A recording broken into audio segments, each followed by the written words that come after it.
नमस्कार, मैं हूं आपके साथ आभा और एसबीटी न्यूज पर आप देख रहे हैं राजस्थान की ताजा खबरें फटाफट अंदाज में।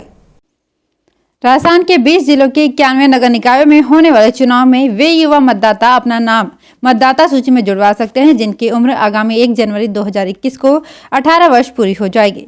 राज्य निर्वाचन आयोग के आयुक्त PS मेहरा ने बताया कि आवेदक 4 जनवरी शाम 6 बजे तक ऑनलाइन या फिर ऑफलाइन आवेदन कर सकते हैं। राजस्थान के झालावाड़ जिले में अनोखा नजारा देखने को मिला। यहाँ के रतलाई क्षेत्र में बनाए जा रहे देव नारायण मंदिर के स्थापना समारोह में खोदे गए गड्ढे में लोगों को 11,000 लीटर दूध, दही और देसी घी डालते हुए देखा गया। मंदिर निर्माण समिति के प्रवक्ता रामलाल गुर्जर ने कहा कि देव नारायण मंदिर के स्थापना समारोह के लिए हमें गुर्जर समुदाय के सदस्यों से 11,000 लीटर दूध, देसी घी और दही भेंट में प्राप्त हुआ। उन्होंने कहा कि 11,000 लीटर में से 1,500 लीटर दही और 1 क्विंटल देसी घी था, जबकि बाकी दूध था और इसकी कुल लागत लगभग 1.5 लाख रुपए थी।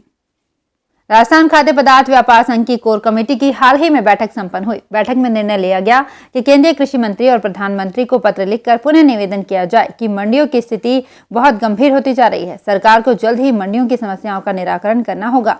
राजस्थान खाद्य पदार्थ व्यापार संघ के चेयरमैन बाबूलाल गुप्ता ने बताया कि बैठक में राज्य के मुख्यमंत्री को मध्य प्रदेश, हरियाणा, कर्नाटक, उत्तर प्रदेश, उत्तराखंड और महाराष्ट्र की तरह मंडी सेस को कम करने के लिए निवेदन किया जाएगा। केंद्र के कृषि कानूनों के खिलाफ दिल्ली और राजस्थान हरियाणा बॉर्डर पर लंबे समय से पड़ाव डालकर बैठे किसानों के समर्थन और उनके लिए खाद्य सामग्री एकत्रित करने के लिए आज से प्रदेश कांग्रेस सेवा दल की किसान संघर्ष यात्रा का भी शुभारंभ होने जा रहा है। किसान संघर्ष यात्रा आज से 11 जनवरी तक प्रदेश के विभिन्न जिलों का दौरा कर स्थानीय भामाशाहों से आंदोलनरत किसानों के लिए खाद्य सामग्री और गर्म कपड़े एकत्रित करेगी। राजस्थान लोक सेवा आयोग की फुल कमीशन की बैठक सोमवार को होगी। इसमें RAS 2018 परीक्षा के पूर्व में घोषित परिणाम को रद्द करने और हाईकोर्ट की खंडपीठ में अपील करने को लेकर फैसला लिया जाएगा। RAS 2018 की मुख्य परीक्षा में 2 गुना अभ्यर्थियों को उत्तीर्ण करने से जुड़ी कविता गोदारा की याचिका पर हाईकोर्ट ने पदों के न्यूनतम अर्हता अंक तय करने और 2 गुना अभ्यर्थियों को साक्षात्कार में बुलाने का आदेश दिया है। साथ ही पूर्व में घोषित मुख्य परीक्षा परिणाम को रद्द किया है। राजस्थान के 21 जिलों में पंचायत चुनाव में मात खा चुकी अशोक गहलोत सरकार एक बार फिर ब्यूरोक्रेसी में बदलाव करने जा रही है। गहलोत सरकार 12 जिलों के पंचायत चुनाव और 91 शहरी निकायों के चुनाव से पूर्व एक बार फिर ब्यूरोक्रेसी को मथने की तैयारियां करने में जुटी है। अफसरों के तबादले मंत्रियों और विधायकों की इच्छाओं पर ही होंगे। जनप्रतिनिधियों की डिजायर मुख्यमंत्री कार्यालय पहुंच गई है। गहलोत सरकार अधिकारियों का प्रदर्शन भी देख रही है। उस पर मंथन होने के बाद IAS से लेकर IPS अफसरों की जंबो तबादला सूचियां जारी होंगी। पाली जिले के मारवाड़ जंक्शन तहसील के दुदौड़ गांव में पशुओं में इन दिनों गलघोटू रोग पैदा हो रहा है, जो उनकी असमय मौत का कारण बन रहा है। पिछले 3 दिन में 10 से ज्यादा पशुओं की मौत हो चुकी है। किसानों के सामने पशु दम तोड़ रहे हैं, लेकिन उनकी जान नहीं बचा पा रहे हैं। इससे किसानों को आर्थिक नुकसान भी हो रहा है। दरअसल गलघोटू रोग बारिश के बाद और सर्दी के मौसम में अक्सर फैलता है। ये रोग एक पशु में फैलने के बाद से दूसरे पशुओं में तेजी के साथ फैलता है।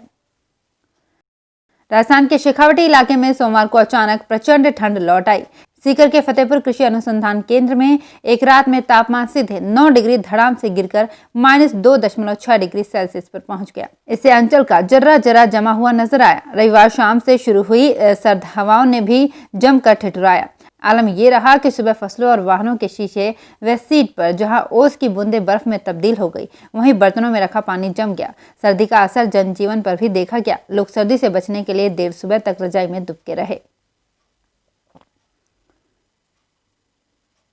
राजस्थान में सहकारी समितियों के चुनाव समय पर हो, इसके लिए जल्द ही राज्य सरकार कानूनी प्रावधान करेगी।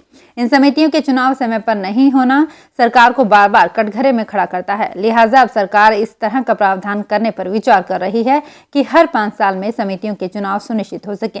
प्रदेश में करीब 35,000 सहकारी समितियां हैं। इनमें से करीब 18,000 सहकारी समितियां ऐसी है जो चुनाव के योग्य है, यानी इनमें प्रत्येक 5 साल में चुनाव की प्रक्रिया संपन्न करवाई जानी चाहिए। लेकिन सहकारी समितियों के चुनाव समय पर संपन्न नहीं हो पाते। झुंझुनू जिले की 3 बहनों ने इस कथन को सच कर दिखाया है। किसान की 3 बेटियों सरिता तिलोतिया, किरण तिलोतिया और अनिता तिलोतिया ने एक साथ एक ही दिन PhD की डिग्री हासिल की। सरिता 41 साल की है, वहीं किरण 37 और अनिता 35 साल की है। इन तीनों को जगदीश प्रसाद झाबरमल टिब्रेवाला विश्वविद्यालय से डायरेक्टरेट की उपाधि मिली है। सरकारी तंत्र में काम की लापरवाही की पराकाष्ठा नर्सिंग अधीक्षक की पदोन्नति में सामने आई है। चिकित्सा विभाग के अधिकारियों ने उन नर्सिंग अधीक्षकों की भी पदोन्नति कर दी जिनकी मृत्यु हो चुकी है या फिर वे सेवानिवृत्त हो चुके हैं। पदोन्नति करने के साथ ही जारी लिस्ट जब सामने आई तो एक बारगी सभी चौंके, लेकिन अब उन सभी नर्सिंग कर्मियों में सिस्टम के प्रति आक्रोश भी है जिनकी वजह से उनकी होने वाली पदोन्नति रुक गई। चिकित्सा विभाग ने कुल 297 पदों पर पदोन्नति लिस्ट जारी की। सामने आया कि इनमें से 150 से अधिक नर्सिंग कर्मी तो रिटायर हो चुके हैं और 3 जनों का निधन भी हो चुका है। झालावाड़ जिले के खानपुर क्षेत्र के एक गांव में शनिवार रात घर में घुसकर छेड़छाड़ करने पर महिला के परिजनों ने युवक से मारपीट की, उसे निर्वस्त्र कर जूते की माला पहनाकर गांव में घुमाया। सूचना पर पुलिस ने युवक को मुक्त कराया, साथ ही 8 आरोपियों को गिरफ्तार कर लिया। उधर महिला ने भी छेड़छाड़ का केस दर्ज कराया है। नए साल में स्कूल खोल सकते हैं। शिक्षा विभाग ने राज्य सरकार को एक प्रस्ताव भेजा है। इसमें 9वीं से 12वीं कक्षा तक के छात्रों के लिए 1 जनवरी या 4 जनवरी से स्कूल खोलने की अनुमति मांगी गई है। प्रस्ताव में कहा गया है कि इन कक्षाओं का 15 दिन तक ट्रायल के आधार पर संचालन किया जाएगा। ट्रायल की समीक्षा के बाद अन्य कक्षाओं के लिए स्कूल खोलने पर निर्णय लिया जाएगा। सूर्यनगरी जोधपुर में एलिवेटेड रोड को लेकर कांग्रेस और बीजेपी दोनों में श्रेय लेने की जबरदस्त होड़ मची हुई है। सबसे पहले मुख्यमंत्री अशोक गहलोत ने जोधपुर में एलिवेटेड रोड का सपना देखा था और उसको हकीकत में बदलने के लिए प्रयास भी किए, लेकिन हर बार कुछ न कुछ कारणों की वजह से ये योजना कागजों से बाहर नहीं निकल पा रही थी। कांग्रेस के हाथ से इस मौके को फिसलते देखकर बीजेपी के केंद्रीय मंत्री गजेंद्र सिंह शेखावत इसे भुनाने से नहीं चूके। उन्होंने केंद्रीय सड़क परिवहन मंत्री नितिन गडकरी से जोधपुर के एलिवेटेड रोड की घोषणा करवाकर सियासत की बाजी पलट दी।